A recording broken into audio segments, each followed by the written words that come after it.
Hello everyone, आज हम जो है साइकोलॉजी में सामाजिकरण की प्रोसेस को डिस्कस करेंगे। बेसिकली हम समाजीकरण की सोशलिज्म की बात करें तो सोशलिज्म क्या होता है कि एक समाज में रहकर जिन प्रक्रियाओं से हम गुजरते हैं उनको सोशलिज्म कहा जाता है। तो बेसिकली समाजीकरण की अगर परिभाषा की बात करें तो जैसे रॉस ने परिभाषा दी है कि समाज जो है वो सहयोग करने में हमारी जो है हेल्प करता है और हमारे अंदर जो भावनाओं का विकास होता है उसकी डेवलपमेंट में, भावनाओं की डेवलपमेंट में जो है वो हेल्प करता है। वैसे ही जॉनसन बोलते हैं कि समाजीकरण जो है वो सीखना है। सीखने वाले मतलब जो भी हमारे सामाजिक कार्य हैं उनको जो है समाजीकरण योग्य बनाता है। सोसाइटी में जो भी हमारे काम हैं जिनको हम समाज के साथ मिलकर पूरा करते हैं तो उनको उन सारे कामों को सीखने में जो सोसाइटी है वो हमारी हेल्प करती है।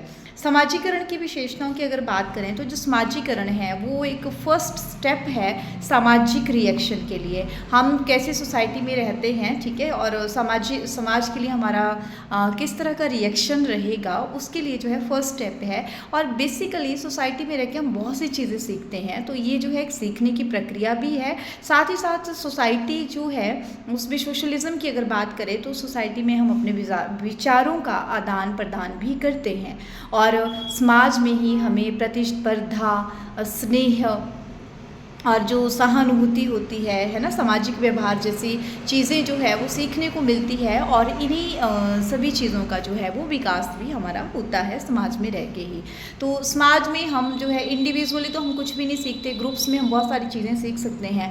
तो सोसाइटी जो है हमें ग्रुप्स में चीज़ों को सीखने में हेल्प करती है। समाजीकरण की विभिन्न अवस्थाओं की बात करें तो देखो, समाज में जब हम आते हैं, इस दुनिया में जब हम आते हैं तो as a child, infant child हम आते हैं। तो जब बच्चा जो है छोटा होता है तो बच्चे की जो फर्स्ट अवस्था है उसको शैशवकरण में समाजीकरण कहा गया है। तो शिशु जब समाज में आता है, शैशव अवस्था में जब सोसाइटी में आता है तो उसकी अगर हम बात करें तो देखिए बिल्कुल अनजान होता है, उसको सोसाइटी का कुछ भी पता नहीं होता है और 1-2 महीने तो वो जस्ट मतलब एडजस्टमेंट में उसके लगते हैं, ठीक है, इस समाज के जो एनवायरनमेंट है उसके अकॉर्डिंग जो है वो एडजस्टमेंट करता है। बट अगर हम बात करें तो 3rd मंथ में बच्चा अपने पेरेंट्स को पहचानना शुरू कर देता है और जैसे कि उसका पता ऐसे लगता है कि जैसे वो पेरेंट्स उनसे बच्चे से दूर जाने लगे तो वो रोने लग जाता है। 4th मंथ तक जो है बच्चा फेस रीडिंग मतलब फेस को पहचानना शुरू कर देता है कि ये हमारे पेरेंट्स का फेस है, ये किसी और अननोन पर्सन का फेस है। और 8वें महीने तक जो है वो शब्दों का अनुकरण करना बच्चा शुरू कर देता है। 1 महीने तक किसी चीज़ के लिए वो जिद करना, जैसे हाँ उसको कोई चीज़ चाहिए तो रोने लगेगा, नहीं चाहिए तो फिर उसके लिए उस चीज़ को हाथ से धक्का देके परे वाली साइड करेगा। तो इस तरह से 2 साल तक बच्चा जो है वो सबका ध्यान अपनी तरफ अट्रैक्ट करने की कोशिश करता है, ठीक है, और जैसे कि अटेंशन सीकर हो जाता है, फॉलो करने लग जाता है और शाइनेस उसमें आ जाती है और डिपेंडेंसी, दूसरों के ऊपर वो डिपेंड रहता है। जैसे उसको कोई काम करना है तो जो चाइल्ड है वो अपने पेरेंट्स को या किसी एल्डर वन को आस्क करेगा। उसमें सेल्फ सेंटर, खुद से प्यार करना, मैं अच्छा लग रहा हूँ, कैसा लग रहा हूँ, इस तरह की चीज़ें जो है वो करना शुरू कर देता है। उसके बाद जो है अगर हम उसकी बात करें बच्चे की तो 2nd अवस्था आती है पूर्व बाल्यावस्था। शैशवावस्था के बाद पूर्व बाल्यावस्था आती है। तो पूर्व बाल्यावस्था जो है वो 2 से 6 वर्ष तक चलती है। इस अवस्था में बच्चा जो है लड़ाई झगड़ा करना, छिटपुट जो है, कभी अपने फ्रेंड्स को कोऑपरेट करना, कभी किसी के प्रति दया दिखाना, सहानुभूति दिखाना, कंपटीशन करना कि मैंने अच्छा कलर किया, मेरे साथ जो दूसरा कलर कर रहा है उसने अच्छा कलर नहीं करा, तो ये चीज़ें उस बच्चे में आना शुरू हो जाती हैं। फिर उत्तर बाल्यकाल की अवस्था आती है 6 से 12 वर्ष तक की आयु में। इसमें जो है बच्चे के फ्रेंड्स सर्कल बनना शुरू हो जाता है। उसमें जो है वो समूह भक्ति मतलब ग्रुप में रहना वो पसंद करता है, सहानुभूति और यौन विरोध भी आता है उसमें। और बात करें तो कंपटीशन की भावना, ठीक है, जैसे गर्ल्स हैं तो वो गर्ल्स वाले ग्रुप को ही प्रेफर करेगी। तो इस तरह से जो है बच्चे में ये चीज़ें आने लग जाती हैं। उसके बाद किशोर अवस्था आती है। तो किशोर अवस्था में समाजीकरण की बात करें तो किशोर अवस्था जो है बहुत ही उलझनों वाली अवस्था होती है। 12 वर्ष के बाद ये स्टार्ट होती है। इसमें जो है जो बच्चा है उसमें एज लीडर और कंपटीशन में सबसे बेटर आना और एक मैच्योरिटी की भावना, चेतना, वो अवेयर होने लग जाता है हर चीज़ के बारे में। सोसाइटी के जो डिफरेंट टास्क होते हैं उसमें उसका इंटरेस्ट आने लग जाता है और सामाजिक संबंधों में भी उसकी रुचि रहती है कि जैसे कोई रिलेशन में है, फैमिली मेम्बर्स हैं, उन वो उसके रिलेटिव हैं, नियर एंड डियर हैं, उनके साथ उसको प्यार से रहना है, एडजस्टमेंट करनी है, एंड ये चीज़ें उसमें आना शुरू हो जाती हैं। समाजीकरण के स्टैंडर्ड्स की बात करें, मानदंडों की बात करें, तो इसमें जो है फर्स्ट आता है सोशल कन्फर्मिटी, सामाजिक अनुरूपता।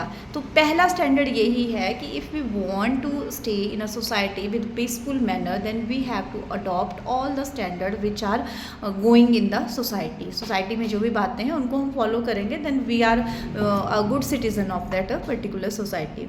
उसके बाद बात आती है सोशल मैच्योरिटी की। तो हमें सोसाइटी में मैच्योरिटी लेवल भी दिखाना पड़ता है। सोसाइटी के कुछ वैल्यूज़ होते हैं, कुछ आइडल्स होते हैं, आदर्श होते हैं, मूल्य होते हैं, we have to follow them and we have to give respect to them. That's why जो है हमें फिर सोसाइटी में जो है एक अच्छी डिग्निटी से देखा जाता है।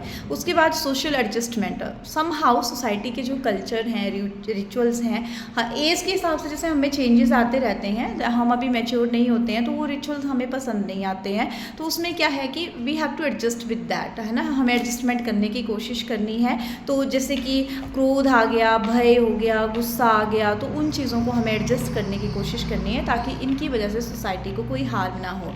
जैसे आप देखते हो कि बच्चे कई बार जो है वो पेरेंट्स को ही निगलेक्ट कर देते हैं और गुस्से में उनको कुछ बोल देंगे, तो ये बच्चों को सिखाया जाना चाहिए that you have to control. आपको जब गुस्सा आ रहा है आपको उसको कंट्रोल करना है। कंट्रोलिंग की जो पावर है ये बच्चे से शुरू से ही डेवलप करनी पड़ती है। अगर पेरेंट्स भी क्रॉस, जितना बच्चा सीख रहा है उतना ही क्रॉस पेरेंट्स जो है वो एग्रेशन दिखाएगा, देन बच्चा जो है वो सीखेगा कि एग्रेशन का जवाब एग्रेशन से दिया जाएगा।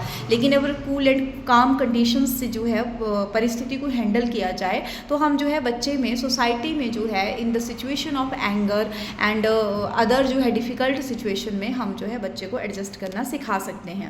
उसके बाद सोशल इंटरेक्शन, बच्चा जो है, हमने जैसे बात करी कि जब वो बाल्यावस्था में आता है तो बाल्यावस्था में उसमें शाइनेस आना शुरू हो जाती है, वो मतलब थोड़ा सा शर्माता है सोसाइटी से, तो हमें जो है बच्चे को इंटरेक्शन सिखानी है सोसाइटी के जितने भी लोग हैं। जैसे इसको हम सिखा सकते हैं, जैसे हमारे जो फैमिली मेम्बर्स हैं उनके साथ इन्वॉल्व किया जाए, रिलेटिव्स के साथ, नेबर के साथ जो है बच्चे को इन्वॉल्व किया जाए, तो उससे क्या होगा कि बच्चे में इंटरेक्शन की जो कैपेसिटी है वो डेवलप होगी और वहीं से जो है बच्चे में सोशल इंटरेक्शन की जो हैबिट है वो ऑटोमेटिकली जनरेट हो जाएगी। उसके बाद सोशल पार्टिसिपेशन की बात करें तो सोसाइटी में वेरियस काइंड ऑफ के फंक्शन होते हैं, लाइक दिवाली है, मैरिजेस हैं, या कहीं पे जो है वो कुछ स्पिरिचुअल आध्यात्मिक फंक्शंस हो रहे हैं, देन हमें बच्चे को वहाँ लेके जाना चाहिए, उसको उस कल्चर के बारे में बताना चाहिए। उससे क्या होता है कि बच्चे में जो एक पार्टिसिपेशन की भावना जो है वो डेवलप हो जाती है। बच्चा सीखता है कि जैसे अदर हेल्प कर रहे हैं पर्टिकुलर एक सोशल एक्टिविटी को कंप्लीट करने के लिए, तो वी हैव टू, हमें भी वो चीज़ करनी है। उसके बाद हम जो है जो सामाजिकरण है, जो सोशलिज्म है, उसमें जो है हेल्प करने वाले डिफरेंट फैक्टर्स हैं, उनकी अगर हम बात करें तो इसमें देखिए एक सोसाइटी कैसी बनेगी और एक बच्चा जो है सोसाइटी में कैसा रोल प्ले करेगा, it depends totally upon certain factors, और जिनको हम जो है सामाजिकरण में मतलब समाजीकरण में योगदान देने वाले फैक्टर्स या कंट्रीब्यूटरी फैक्टर कहते हैं। तो इसमें सबसे पहले बात आती है माता पिता और परिवार की। देखिए फैमिली और जो पेरेंट्स हैं उनका बहुत बिग रोल रहता है बच्चे की डेवलपमेंट में। तो इसके बारे में अगर हम बात करें तो माता पिता एवं परिवार में जो है किस तरह की वो बोलचाल का प्रयोग करते हैं, किस तरह का व्यवहार, अगर पेरेंट्स या फैमिली में एग्रेशन रहता है तो बच्चा ऑटोमेटिकली उस चीज़ को सीख लेता है। तो इस पे जो है फैमिली की एक बेजर रिस्पॉन्सिबिलिटी बनती है कि जिस तरह का नेचर वो बच्चे में चाहते हैं, they have to adopt that kind of nature firstly in them self. जब तक वो खुद वैसा आचरण नहीं करेंगे तब तक जो है बच्चा एक्सपेक्टेड रिएक्शन नहीं देगा। बच्चा जो है करके सीखेगा, जैसा आप करोगे वैसे बच्चा जो है वो देखेगा। तो उसमें जो है वो पेरेंट्स को अपनी जो है वो भागीदारी सुनिश्चित करनी चाहिए। सेकंड आता है विद्यालय एवं शिक्षक। तो बच्चा जो है कैसे स्कूल में पढ़ रहा है, वहाँ के टीचर्स का जो है किस तरह का जो है वो बिहेवियर है।